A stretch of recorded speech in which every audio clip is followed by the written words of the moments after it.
Friends, welcome back to Telugu వంటలు. ఈ రోజు మన వీడియోలో ఆలూ బిర్యానీ ఎలా చేయాలో చూపిస్తున్నానండి. ఈ విధంగా సింపుల్ గా ఆలూ బిర్యానీని నేను చూపిస్తున్న విధంగా రుచిగా చేసి చూడండి. ఎవరైనా ఇష్టంగా తింటారు. మన వీడియోలోకి వెళ్లే ముందు ప్లీజ్ మా ఛానల్ ని సబ్స్క్రైబ్ చేసుకోండి. అలాగే ఈ రెసిపీ ఎలా అనిపించిందో కామెంట్ రూపంలో తెలియజేయండి. ఇక మన రెసిపీలోకి వెళ్ళిపోదాం. ముందుగా శుభ్రంగా కడిగిన 1/2 kg ఆలుగడ్డలను తీసుకొని ఇలా నేను చూపిస్తున్న విధంగా పొట్టు తీసుకోవాలి. ఇలా పొట్టు తీసుకున్న ఆలుగడ్డలని కొంచెం పెద్ద ముక్కలుగా కట్ చేసుకొని నీళ్ళలో వేయాలి. ఇలా నీళ్ళలో వేయడం వల్ల ఆలుగడ్డలు కలర్ మారకుండా ఉంటాయి. ఇప్పుడు వీటిని పక్కకు పెట్టుకుందాం. తర్వాత ఒక బౌల్ తీసుకొని 4 గ్లాసుల బియ్యాన్ని పోసి వీటిని శుభ్రంగా కడిగి తీసుకోవాలి. ఇలా కడిగిన బియ్యంలో మునిగే అన్ని నీళ్లు పోసి మూత పెట్టి నానబెట్టుకోవాలి. తర్వాత స్టవ్ వెలిగించి బాండీ పెట్టుకోవాలి. ఈ బాండీలో 2 పావుల నూనె పోయాలి. నూనె వేడైన తర్వాత సన్నగా కట్ చేసుకున్న ఉల్లిపాయలను వేసి గరిటెతో కలుపుకుంటూ బ్రౌన్ కలర్ వచ్చేంత వరకు వేయించుకోవాలి.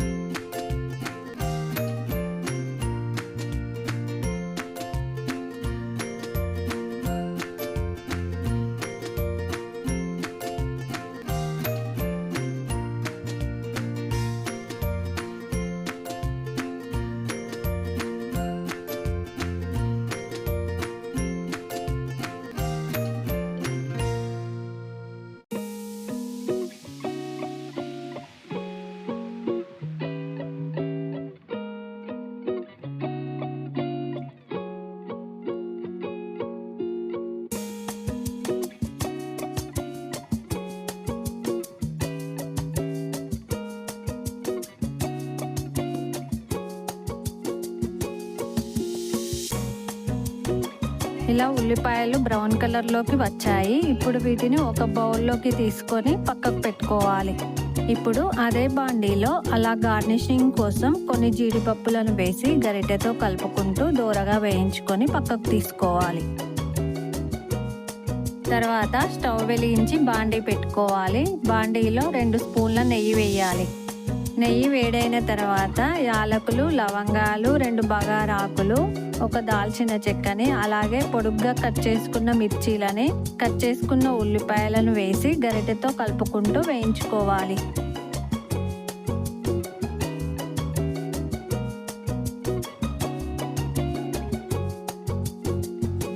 ఇలా వేయించుకున్న తర్వాత 1 స్పూన్ అల్లాన్ని వేసి గరిటెతో కలుపుకుంటూ పచ్చివాసన పోయేంత వరకు వేయించుకోవాలి.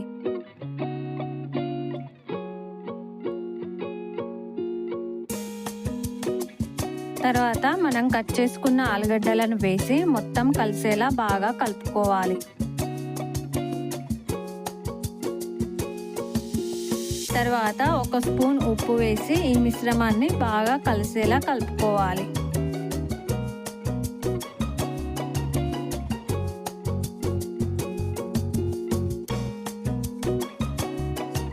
ఇలా కలిపిన తర్వాత మూత పెట్టి కాసేపు ఆలుగడ్డలను ఉడికించుకోవాలి. ఈ ఆలుగడ్డలు ఉడికేలోగా స్టవ్ వెలిగించి ఒక బౌల్లో బియ్యాన్ని ఉడికించుకోవడానికి సరిపడా నీళ్లు తీసుకోవాలి. దీంట్లో 1 స్పూన్ ఉప్పుని, 2 దాల్చిన చెక్కలని, 3 లవంగాలని, 2 బగారాకులని, 3 కట్ చేసుకున్న పచ్చిమిర్చీలని, కొంచెం నూనెని వేసి గరిటెతో కలిపి మూత పెట్టి కాసేపు ఈ నీళ్లను మరగనివ్వాలి. ఇప్పుడు మూత తీసి చూస్తే నీళ్లు మరుగుతున్నాయి. దీన్ని గరిటెతో బాగా కలుపుకోవాలి. ఈ మరుగుతున్న నీళ్ళల్లో మనం ముందుగా నానబెట్టుకున్న బియ్యాన్ని మొత్తం వేసి గరిటెతో కలిసేలా బాగా కలుపుకోవాలి. ఇప్పుడు మూత పెట్టి బియ్యాన్ని 70 to 80% ఉడికేలా ఉడికించుకోవాలి. ఇప్పుడు ఈ ఆలుగడ్డలు ఉడికాయి. 1 స్పూన్ పసుపుని, 1.5 స్పూన్ కారాన్ని, అలాగే కాస్త మెంతి పొడిని, కొంచెం ధనియాల పొడిని వేసి మొత్తం కలిసేలా కలుపుకోవాలి.